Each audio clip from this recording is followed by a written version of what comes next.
고린도 16장 1절에서 12절까지 지난 토요일에 했습니다. 고린도 전서 마지막 부분입니다. 먼저 1절에서 12절까지 같이 읽겠습니다. 시작. 성도들 도우려고 모으는 헌금에 대하여 말합니다. 내가 갈라디아 여러 교회에 지시한 것과 같이 여러분도 그대로 하십시오.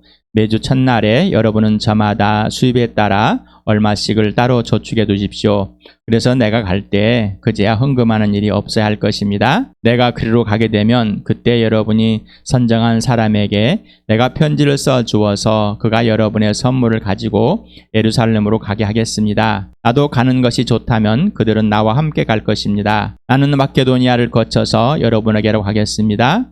내가 마케도니아를 지나서 여러분에게로 가면 얼마 동안은 함께 지낼 것이고 어쩌면 겨울을 나게 될지도 모르겠습니다. 그 다음에 여러분은 내가 가려는 곳으로 나를 보내주시기를 바랍니다. 지금 나는 지나가는 길에 잠깐 들러서 여러분을 만나보려는 것은 아닙니다. 주님께서 허락해 주시면 얼마 동안 여러분과 함께 머무르고 싶습니다. 그러나 오순절까지는 에베소에 머물러 있겠습니다. 나에게 큰 문이 활짝 열려서 일을 많이 할 수 있는 기회가 왔습니다. 그러나 방해를 하는 사람도 많이 있습니다. 디모데가 그리로 가거든 아무도 두려움 없이 여러분과 함께 지낼 수 있도록 보살펴 주십시오. 그도 나와 마찬가지로 주님의 일을 하는 사람입니다. 그러므로 아무도 그를 업신여겨서는 안 됩니다. 그리고 그가 내게로 돌아올 때 그를 평안한 마음을 지니게 해서 보내주십시오. 나는 형제들과 함께 그를 기다리고 있습니다. 형제 아볼로에 대하여 말하겠습니다. 내가 그에게 다른 형제들과 함께 여러분에게 가라고 여러 번 권하였지만 그는 지금 갈 마음이 전혀 없습니다. 그러나 적절할 때가 오면 갈 것입니다. 교회 공동체 그리고 지역교회 그리고 보편적인 전 세계의 교회가 어떻게 연결되어 있고 또 하나님 나라 속에서 있는지 그리고 어떠한 관계인지를 잠깐으로 이렇게 바울이 보여준 것을 여러분에 설명해 드렸습니다. 그리고 또한 연보와 또 10의 1 헌금에 대해서도 잠깐 고민해 보라고 그랬습니다. 오늘은 13절에서부터 18절까지 보겠습니다. 같이 읽겠습니다. 시작. 깨어 있으십시오. 믿음에 굳게 서 있으십시오. 용감하십시오. 힘을 내십시오. 모든 일을 사랑으로 하십시오. 형제자매 여러분, 나는 여러분에게 권합니다. 여러분이 아는 바와 같이 스데바나의 가정은 아가야에서 맺은 첫 열매요 성도들을 섬기는 일에 몸을 바친 가정입니다. 그러므로 여러분도 이런 사람들에게 순종하십시오. 그리고 또 그들과 더불어 일하며 함께 수고하는 각 사람에게 순종하십시오. 나는 스데바나와 부드나도와 아가이고가 온 것을 기뻐합니다. 그것은 여러분을 만나지 못해서 생긴 아쉬움을 이 사람들이 채워주었기 때문입니다. 이 사람들은 나의 마음과 여러분의 마음의 생기를 불어넣어 주었습니다. 여러분 이런 사람들을 알아줘야 합니다. 깨어 있으십시오. 믿음에 굳게 서 있으십시오. 용감하십시오. 힘내십시오. 모든 일을 사랑하십시오. 5번에 대해서 명령을 합니다. 5번의 명령. 5번의 명령이 무엇인지 한번 봅시다. 깨어있다라고 잠을 깨다, 각성하, 지켜보다, 기다리다 되는데 동사입니다. 다 명령으로 써 있습니다. 현재 능동태입니다. 능동태 2인칭 복수로서 써 있습니다. 굳게 서다, 견디다, 일어서다, 서 있다. 이것도 마찬가지로 동사로 하면서 이 문법이 능동태 2인칭으로 써 있습니다. 용감하다. 이거는 남자답다라는 남자답다. 그래서 힘을 갖고 내는 거죠. 자와 같이 힘이 있는 사람. 남자다운 세상에서 남자다운 그런 의미가 아니라 힘을 갖고 있는 남자, 또 한자를 지켜주는 자, 든든한 자, 용감한 자, 이런 표현을 쓴 겁니다. 그래서 모든 남자 그런 거 아니라 남자에서 그런 본질적인 그런 남자의 형태를 말하고 있는 겁니다. 여기는 중간태를 써 있습니다. 이거는 어떤 주어가 행위로 드러났는데 굉장히 강조된 표현입니다. 강조된 표현. 그다음에 이거는 이제 믿음 안에서 굳게 서다. 믿음 안에서 믿음에서 굳게 서십시오라고 되어 있는데 믿음 안에서라는 뜻입니다. 믿음은 단순히 물질적 또는 상상적 대상에 대한 신뢰가 아니라 자기 신뢰가 아닙니다. 이건 예수 그리스도와의 전인격적인 사랑의 사귐으로 관계와 질서를 말하는 겁니다. 그래서 스스로 굳게 서 있는 것이 아니라 오직 예수 그리스도와 직접적인 관계와 질서 안에서 예수 그리스도가 직접 열매를 맺으시는 대로, 즉 지시하는 대로 듣고 행함으로 굳게 서 있는 것을 말하는 겁니다. 관계와 질서의 주도권은 예수 그리스도입니다. 또한 능동적으로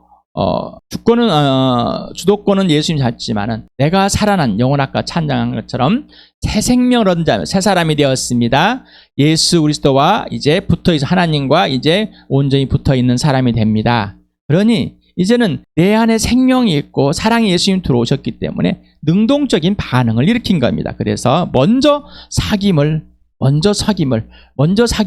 행하는 겁니다. 그래서 믿음 안에서, 사귐 안에서 믿음과 순종으로 행해지는 것입니다. 이게 믿음 안에서의 삶입니다. 예수 그리스도의 또한 사귐의 삶입니다. 힘을 내다, 이거는 강해지다, 강하게 되다라는 데서 수동태를 썼습니다. 그래서 또 사랑으로 행하라 그랬습니다. 행하다 할 때 행하다, 되다, 그래서 중간태를 또 썼습니다. 그래서 이거를 이제 원문에는 내용과 의미를 좀 한꺼번에 어우러져 가지고 한번 제가 이렇게 다시 한번 써봤습니다.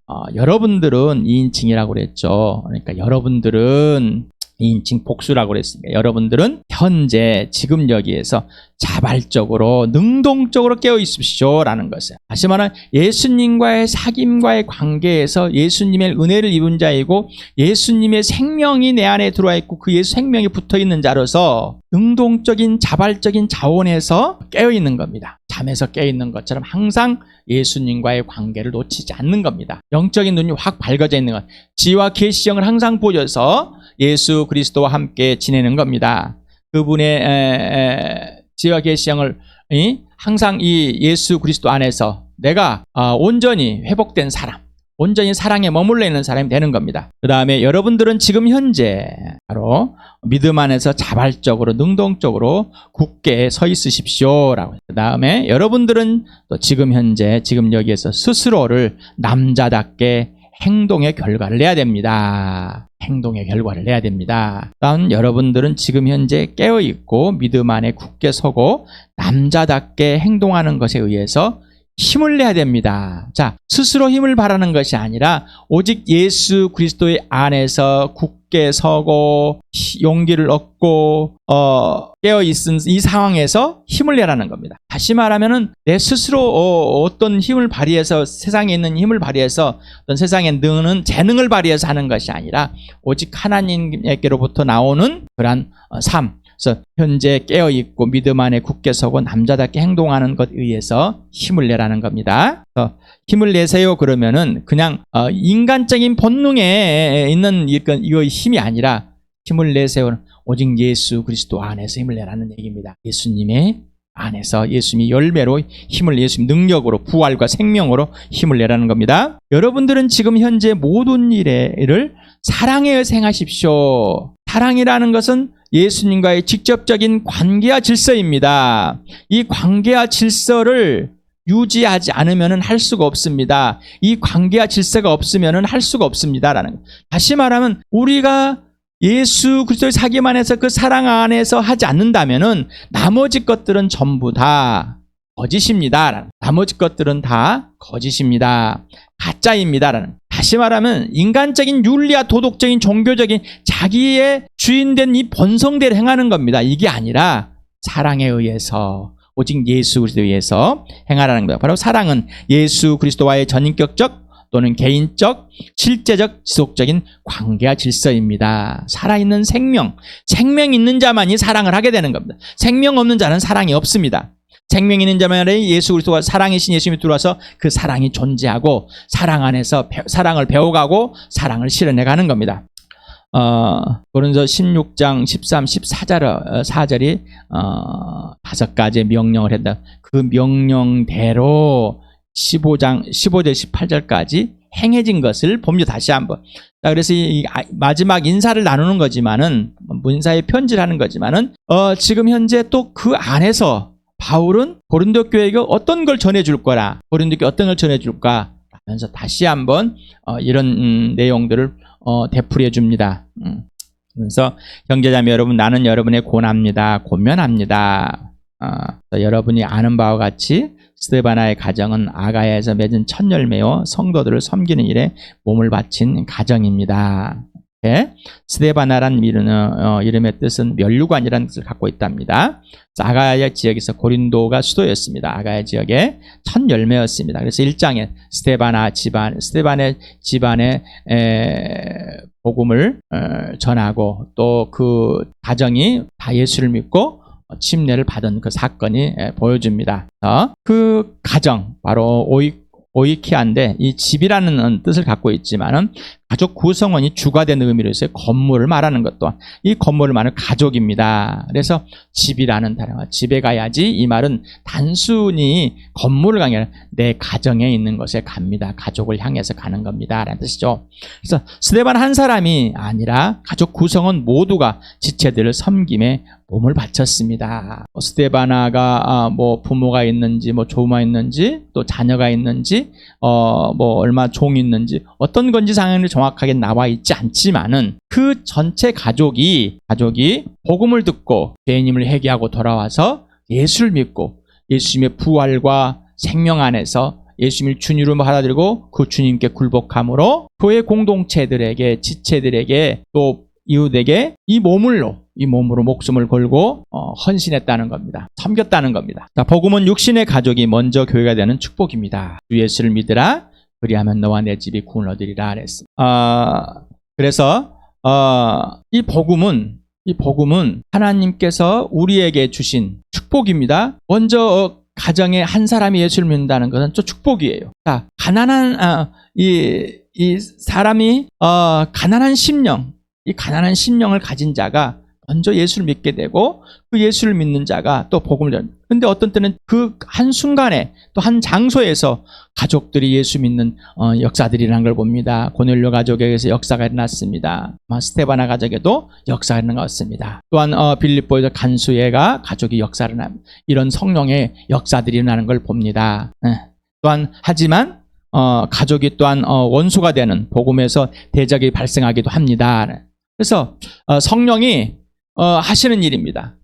그렇다고 해서 다음에 이 스데바나의 가정과 같은 가정들이 많이 일어나길 바랍니다.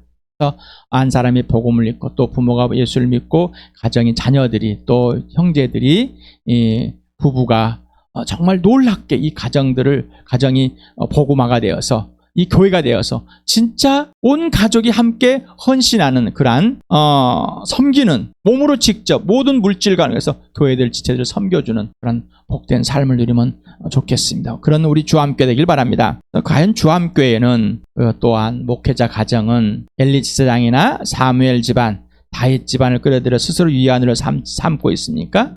마귀 짓입니다. 내가 복음으로 변화되지 않고 내가 복음으로 살지 않으면서 가족이 변화되길 또 복음을 듣고도 변화되지 않습니다.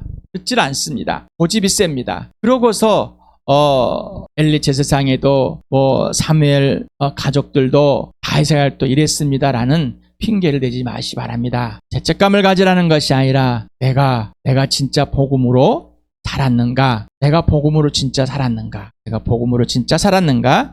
질문해보기 바랍니다. 문제는 바로 당신이며 나입니다. 그러므로 여러분도 이런 사람들에게 순종하십시오. 그리고 또 그들과 더불어 일하며 함께 수고하는 각 사람에게 순종하십시오. 교회의 관계 질서를 보고 있습니다. 스데바나, 부드나도, 아가이고와 같은 지체들은 먼저 복종해야 됩니다. 그래서 정말 주님의 일, 하나님의 일을 하고 또 극히 가정이 그렇게 복음으로 되어 있는 사람들, 이 가정에 있는 사람들, 그 사람들에게 복종해야 된단 말이에요. 특히나 스데바나, 부드나도, 아가이와 같은 사람들, 교회의 관계 질서에 있습니다. 그리고 예수 그리스도와 관계가 질서 안에서 형제들, 지체들이 이렇게 서로가 순종해야 됩니다. 이거는 예수님과의 관계와 질서 안에서 일어나는 현상입니다. 성경 구절들을 몇 가지 뽑아봤습니다. 베드로전서를 같이 읽어보겠습니다. 시작.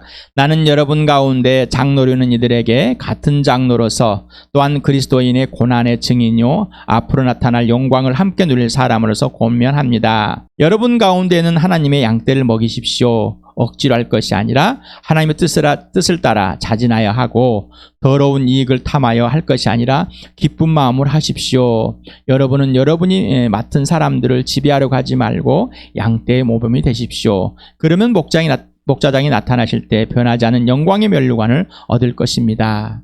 자, 먼저 장로들에게, 이렇게 먼저 어른들에게 베드로가 같은 장로로서 여러분에게 갈라디아 즉 여러분 여러 교회들에게 권면합니다. 먼저 하나님께 여러분이 순종하는 자가 되어야 되고, 먼저 예수 그리스도의 그 생명 안에 있고 부활 안에 있고 그 사랑 안에 있어야 됩니다. 그리고 목자가 양떼를 보듯이 목숨을 걸고 진짜 사랑해야 됩니다. 또 여러분 가정이 다 그래야 됩니다. 그래서 모범이 됩니다. 갑이 되지 마시고 섬기는 자가, 으뜸이 되고자 하는 자는 섬기는 자가 되어라라는 겁니다. 그러면은 변하지 않는 면류관을 예수 그리스도가 다시 오실 때 받을 것이라는 것입니다. 젊은이 여러분, 이와 같이 여러분도 나이가 많은 이들에게 복종하십시오. 모두가 서로 겸손의 옷을 입으십시오. 하나님께서는 교만한 자를 물리치시고 겸손한 사람에게 은혜를 베푸십니다. 이렇게 장로들에게 복종을 해야 됩니다. 교회 질서입니다. 이거는 세상에서 끌고 오는 그런 질서가 아니라 하나님의 창조 질서를 회복한, 아까 우리 찬양에서 창조하신 그 목적을 벗어나버린 사람을 예수 그리스도를 통해서 하나님의 형상대로 다시 빚어내는, 예수님의 안에서 예수님의 모양대로 빚어내는 그런 놀라운 하나님의 은혜, 성령의 은혜를 누리시길 바랍니다. 에베소도 같이 읽겠습니다. 시작. 그러므로 여러분은 사랑을 받는 자녀답게 하나님을 본받는 사람이 되십시오. 그리스도께서 여러분을 사랑하셔서 우리를 위하여 하나님 앞에 향기로운 예물과 제물로 자기 몸을 내어주신 같이 여러분도 사랑으로 살아가십시오. 여러분은 그리스도를 두려워하는 마음으로 서로 순종하십시오. 하나님을 본받는 자가 되십시오라는 겁니다.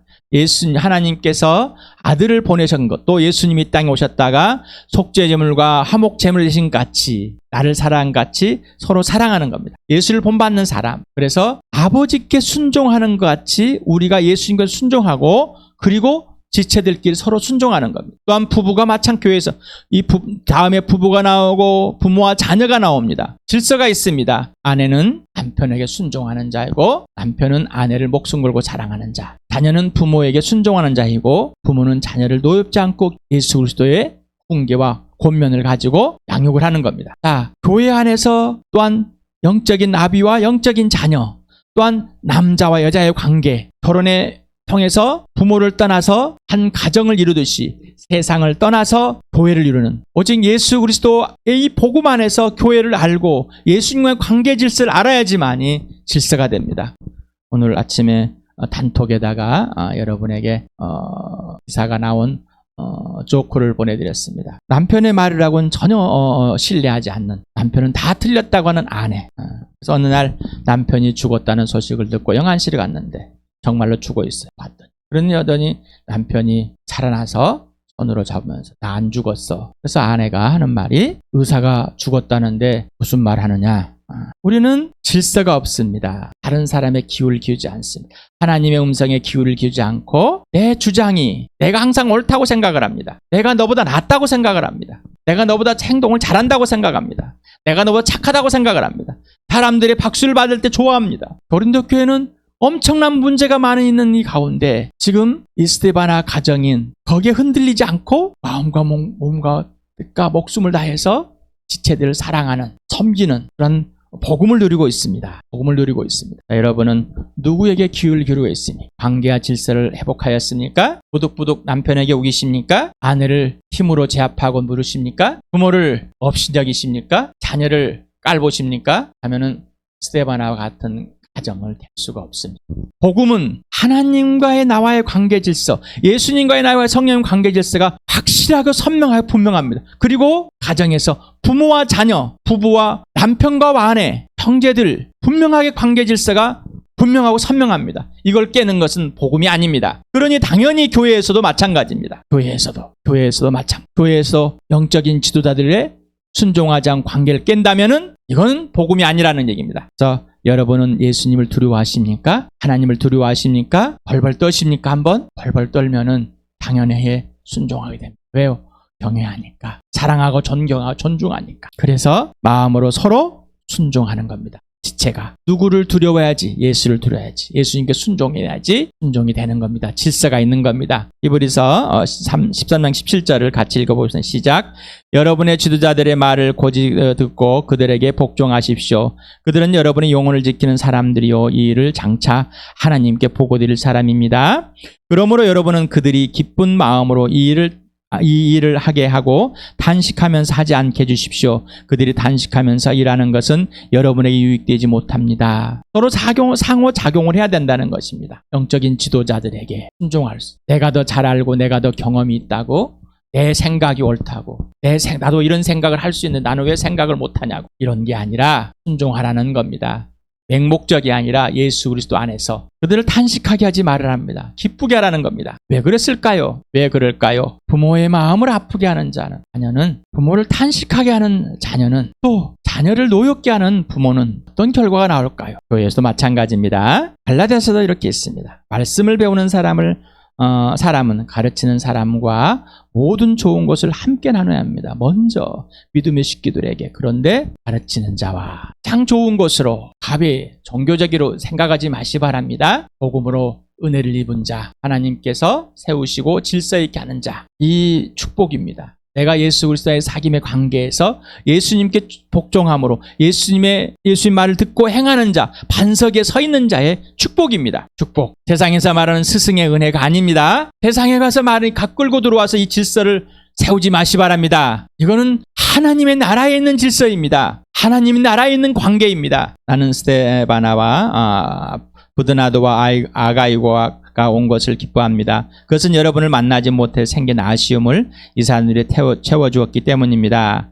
이 사람들은 나의 마음과 여러분의 마음에 생기를 불어넣어 주었습니다. 여러분은 이런 사람들을 알아줘야 합니다. 생기를 불어넣어주다라는 새롭게 하다, 편히 또는 잠깐 쉬게 하다, 원기를 회복하다, 여러 가지 뜻이 있답니다. 그래서 바울과 그 일행들은 고린도 교회의 지체들, 곧 스데바나와 부드나도와 아가교를 통해서 생기를 얻게 되었다. 회복하게 되었다. 다시 더 힘을 얻게 되었다. 이런 말입니다. 이들은 지체들에게 생기를 불어넣어주고 수익자되며 용기를 얻는 생명과 부활과 사랑의 활력소가 되었습니다. 자, 아까 지도자들에게 순종함으로 그들을 기뻐하는 자로 만들어주라는. 지금 이들이 에베소에 있는 이 바울과 그 일행들을 찾아와가지고 이들이 고린도 교회를 소식에 좋지 않은 소식들을 전하지만 이들이 예수 그리스도와 관계의 사귐 속에서 부활과 생명과 사랑을 누리고 있는 이 아름다움, 그 교제를 통해서 바울과 그 일행들이 영혼의 생솟음을,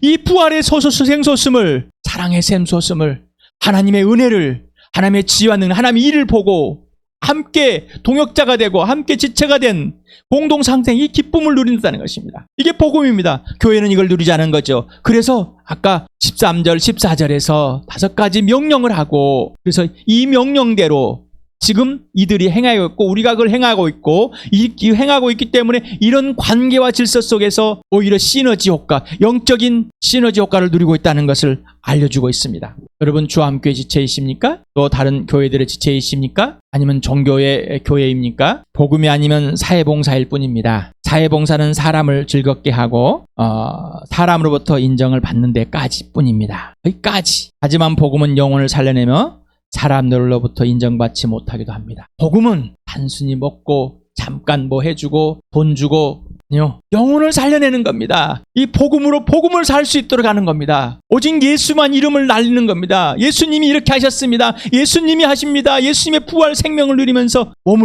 이 몸을 그리고 내 모든 것을, 그리고 말가름한 진짜로 있는 것들을 나누는 겁니다. 주어가 예수가 되었어요. 그러니 고백도 예수밖에 없습니다. 내가 무엇을 했고 내가 뭘 자랑했고 내가 뭘 하는 게 아니라 예수님이 이래서 이렇게 하라고 해서 이렇게 했습니다라는, 그래서 내가 예수 그리스도 능력 안에 지혜 안에서 이걸 하고 주님의 그 일어섬으로 나도 일어서게 되었습니다. 주님의 부활로 나는 그 부활을 내고 주님의 고난에 직접 참여하는 것은 예수님이 나를 거기까지 성령의 인도를 받아서 그 고난에 참여 죽기까지 본받는 사람이 된 겁니다. 당신이 인정하고 알아주는 사람은 누구입니까? 당신은 누구에게 인정을 받고 당신이 알아주는 사람은 누구입니까? 세상에 있는 사람들이 박수를 칩니까? 그들이 죽었다 살아나서 오직 주를 위해, 죽어도 주를 위해, 살아도 주를 위해 사는 사람들입니까? 누구인지를 구분해야 됩니다. 누가 나를 칭찬하는지를 그리고 나를 통해서 누가 영적인 샘솟음을 입는 것인지 아니면 세상으로 잠깐 웃었다가 끝나버리는 것인지. 당신은 영적인 지도자를 존중합니까? 존중은 사랑하며 순종하는 것입니다. 직접적인 관계와 질서에 있는 겁니다. 그렇지 않는다면은 존중하지 않는 것입니다. 거짓말이 위선입니다. 자, 그래서 지금 바울은 말한 거예요. 깨어있고 믿음 안에서 굳건히 서 있고 남자답게 용감하고 그 모든 것으로 힘을 얻고 힘을 내서 오직 사랑에 의해서 모든 것이 행해지는 그런 사람들, 그런 교회. 자, 지금 여기 와 있는 이 세 사람과 우리가 그런 교회야. 서로 알아보고 서로 위로가 되고 서로 용기가 되고 서로 힘이 되는 오직 복음으로 살아가는 사람들. 여러분은 복음으로 살아가십니까? 복음이면 됩니까? 복음이면 오늘 하루 복음으로 사셨습니까? 한번 또 오늘 하루 복음으로 사실 것입니까? 오늘 아침에 그리고 오전에 오후에 저녁에 피드백을 하는 시간들 가져보시고 예수님과 함께 춤추는 시간 누리시길 축복합니다.